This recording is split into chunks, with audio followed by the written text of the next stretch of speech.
So we get around 400 plus OPD attendance. Oh. Yeah. So and the range and it varies from just mild cases of just acne to several syndromic diseases that are hard to diagnose, and they often are referred to us because of course we are a tertiary healthcare. So it's a really good clinical workload that we get. And most of the time it's steroids, very potent steroids like clomidogrel. When you do something you love, work won't feel like work. Glamour and everything is the fact that we should always have interest for this beautiful subject. And we should have the mind to keep learning and updating ourselves regarding the recent advances that happens each and every day. That is an important aspect. So there's and it's not just about cosmetics, which is a vein which is happening right now. Dermatology is steering more towards just cosmetics and hair transplant and whatnot. But we should not leave in hindsight the core dermatology. Patients with psoriasis, leprosy.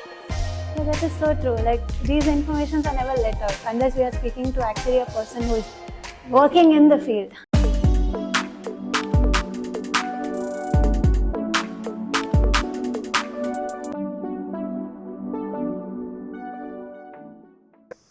Hello, Namaskara, Namaste. Finally, MMCians, the wait is over. Here we present to you our very first episode of MedMics, Tales of MMCians. I'm Shivani, the magazine secretary.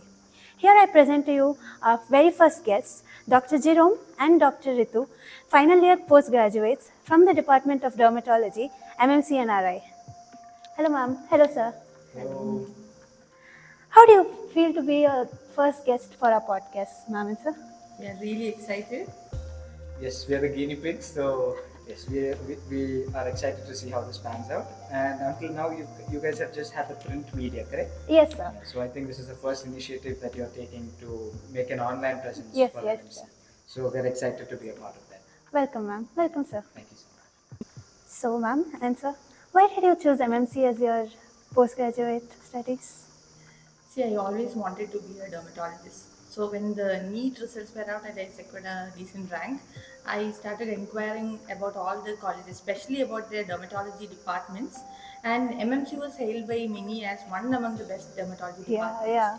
So that is the main reason, and I also have a personal reason. Since I finished my school and college, everything in Kerala, I wanted a different experience. Yeah. So Mysuru was an interesting option. Yeah, Mysuru is everybody's favorite. Yeah. On the contrary, I did my schooling in Bangalore, so I didn't want to leave Karnataka. So obviously, the same thing went for me. Even I scored pretty well in my exams and I got a decent rank. So I wanted an experience in a government college because my UG was in a private college. Oh, yeah. So after BMC, my second option was Mysore because Bangalore is my home. Not that MMC is any less, but yes, I'm glad that I got placement here in MMC. Yeah, No nice. regrets. So, how was life at MMC as a PG? I have to say it's incredible, especially since our department is the most PG friendly. Yeah. And our staff are super friendly and knowledgeable, and we are really grateful to be learning from such legendary teachers. And I can say without any doubt that ours is one among the best departments in the college. Yeah. Hands down, I guess. Yeah. JMMC. Yeah. Jai Derma department. Yes. Yeah, so basically MMC has always been famous for the amount of clinical exposure we get here. So what is your experience with the clinical exposure that you're receiving at MMC? Oh, definitely. I think the patient load is one of the strong points of our department. Yeah. So it's a key highlight of our department. So we get around 400 plus OPD attendance. Oh. Yeah. So and the cases range and it varies from just mild cases of just acne to several syndromic diseases that are hard to diagnose, and they often are referred to us because of course we are a tertiary healthcare center. So it's a really good clinical workload that we get to deal with on a daily basis. Learning experience is really good, and we get to sit with our staff. Usually in other colleges, they can see the OPD by themselves, but here we get to sit with our staff, they discuss each case. We learn on the job. Yeah. So it's really wonderful. So most of us MBBS students or medical students, we always dream of becoming dermatologists because it is the name or the image that the society has about dermatologists.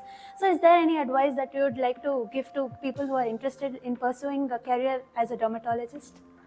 Personally, my opinion is dermatology is an amazing branch which is evolving each day, as we say. And the most important thing that anyone should consider before coming to dermatology, despite the glamour and everything, is the fact that we should always have interest about for this beautiful subject. And we should have the mind to keep learning and updating ourselves regarding the recent advances that happens each and every day.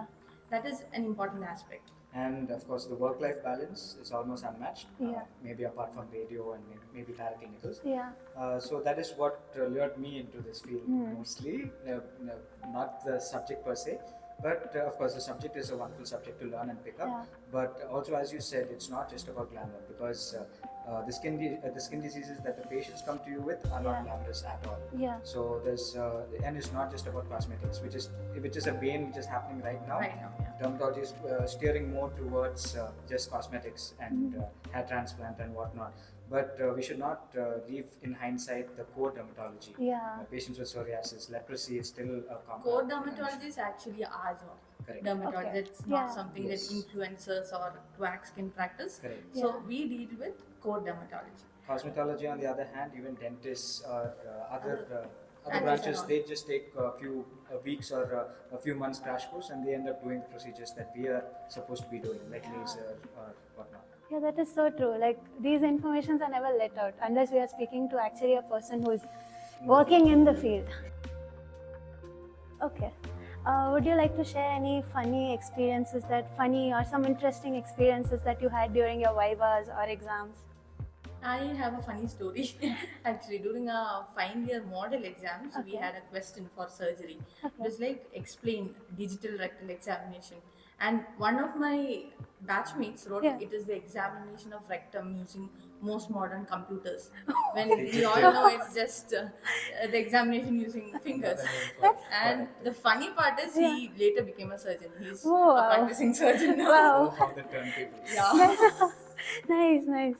So, what is that one thing that made you keep on going with medicine? Because I'm sure, like, during this experience or those 5 or the 7 or 8 years of doing medicine, everybody has that one thought that I cannot continue. This is too much for me.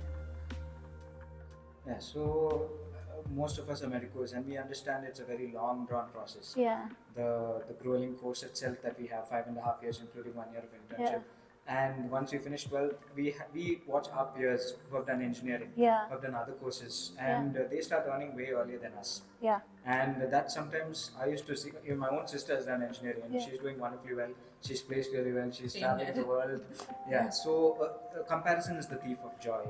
So there are times that we look at others and we'll be wondering, why did I take this course? I could have taken literally anything else, and I would be making money by now. But still, I'm dependent on my parents. I'm not able to stand on my own 2 feet. So there are times that you reconsider your life choices, I must say.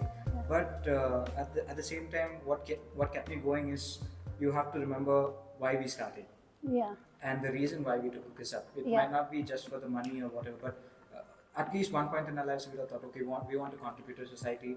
We want to help people in need. So think of why you started, and that will help you to keep going. Thank you, sir. Like, actually, this comes in our mind, a lot of us. Like, even from our schools, very few of us join into medicine, actually. The rest are in engineering or some other fields where they start earning like within 3 years. But we have to wait. Thank you so much. So, what is that best advice or that one senior guidance that has helped you to become what you are today? During my ortho internship, during ortho posting, our ortho HOD told me, while choosing a branch for post-graduation, you should be very careful. You should choose a branch that you're interested in and not the most demanded one. Because when you do something you love, work won't feel like work. You'll be excited to go and see the patients when you do something that you love. Become a chore.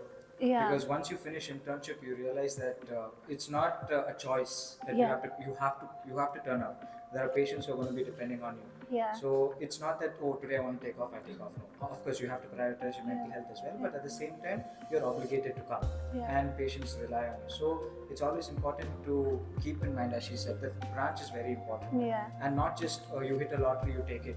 Or it's what you're dealt with, so you take it. No, I think it's good to have a passion and a drive to select a branch that you are most comfortable with, which you think will suit your goals in future. It's like, do what you love. Correct. Thank you. Can you debunk any common myths that are related to skincare or dermatology? Okay, from personal experience, before I became a dermatologist, I used to use the loofah or the scrubber while taking shower. So we have a condition that's macular amyloidosis, Okay. and so it's just like you get triple pigmentation over the regions where Of you the extension. rub and scrub. yeah. So we as Indians, of course, we sweat a lot. It's a humid country as well. So especially while growing up, because we used to stress on hygiene, I used to rub and scrub myself. So, and I've developed pigmentation over my arms, and only after I came to dermatology and when I read about the condition, I realized, okay, You don't need a scrub or a sponge to bath. You just have just to use your hands and soap. That is more than enough. You preserve the essential oils on your body as well, and yeah, there's no need for rubbing and scrubbing. I had to learn the hard way. Yeah. Another thing is fairness obsession that is still prevalent despite the positivity that people are trying to spread in social media. There is still that fairness obsession among people, and they are ready to just go to any medical shop and apply whatever they give without any consultation. It might be on the advice of their friends or relatives or the Instagram influencers. They just go and buy whatever they find, and most of the time it's steroids, very potent steroids like clobetasol. People apply that over their face. They get instant results. Yeah, they get their results. But the side effects are even bigger. They will develop severe skin conditions and reactions, some of which are irreversible, and they'll have to get treatment for a long time just to reverse the effect of the over-the-counter medication. The whitening products that are available without ingredients mentioned in it all have steroids, which are very harmful for skin. Have you seen any such incidences here at MMC? On a daily basis. I'm doing my dissertation is on the topic. Okay. And any day I get more than 5 patients with the complaints of whitening creams. Okay, nice. So, what is that one main difference that you feel between an undergraduate life and a postgraduate life? It's a sea change. The minute you step into postgraduate, you are a responsible doctor. Responsibility increases. Yes, and you're playing with lives. Yeah. Lives are at stake. So it's not that you wake up in UG. You can wake up and say, "Oh, 70% attendance. I have a headache," or the latest season of my show is out. I want to binge watch it. We have the freedom to actually take a day off. Self-care, treat yourself. But it's not the case when you come to postgraduate. In postgraduate, it's a very different scenario. You have staff who have their eyes on you. You have patients who you have to have your eyes on. Yeah. So I guess it's a completely different ballgame. Yeah. Okay. Can you discuss about the relationship between stress and skincare conditions? Like being medical students, stress has become like one part of our life, and any ways to manage them? So if you studied anatomy, you'll know that the neuroendocrine system as well as skin, both of them, they have very common derivatives. Yeah. So studies have suggested that there's very close interlink between the nervous system and your skin. So anytime that you're stressed, you can observe your skin. People can tell, oh, you look tired. And you realize that during exam acne outbursts. People with psoriasis, they get flares of their lesions when they are and under also stress. chelation of William, which is hair fall. Exaggerated hair fall during stress periods. Correct. You don't need a history of fever or any serious insult. It can just be severe mental stress that can cause hair fall. So, and several dermatological conditions such as alopecia areata, psoriasis, all of these conditions. Vitiligo has a relationship. Not just stress induces them. These conditions, they themselves are stressful.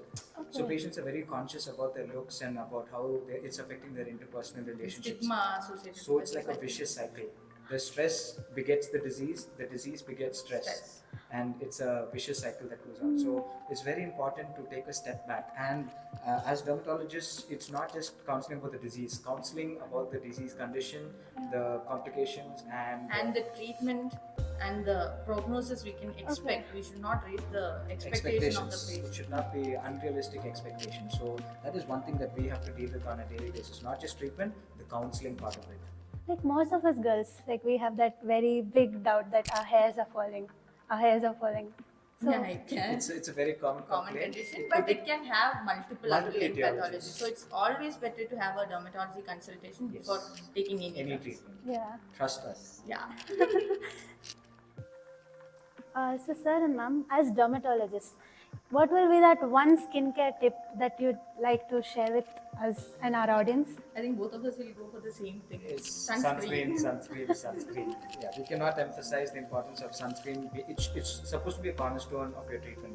So be it anti-aging effects, because the sun is ubiquitous. Like every day you are exposed to the sun, pollution, Especially whatnot. in tropical countries. Like India especially. So a lot of the skin conditions can be held at bay if you use a proper sunscreen with the moisturizer. And of course. it's not just that, we should always go for a good sunscreen, which is pharmacology grade, Correct. not the ones that people endorse, Yes. and Okay. which has a huge fan base, not the Okay. cosmetic ones. Because It's always better. a lot of money goes into marketing, Okay. but you need to make sure that you're getting the right ingredients and that they are tested. Proper protection. Yeah, so they should be dermatologist approved. Look for dermatologist approved Approved Okay. products. Yeah, so sunscreen we would say is a cornerstone for any good skin routine. So like basically like now the weather is going. Yeah, Haywire. correct. Yeah, global. Yeah. So basically even sunscreen is skin type. Like a person has a Correct. Yes, yes. So It's the- better to have a consultation Yeah, the for dermatologist choosing a proper sunscreen. will decide based on your skin whether you have oily skin, whether you are acne prone, or what physical activity you do, whether you sweat a lot, whether you go swimming. So And also how to use a sunscreen. Correct. That's also Yeah. an important Yes. thing. You have to use it. Reapplication. Yeah, 30 minutes before you go out, and reapply it every 2 to 3 hours. And how much the Yeah, quantity, how much the everything will amount be of told. sunscreen to be used. It's all important. Nice. Thank you. So any message for our MMCians or potential MMCians who would like to come here?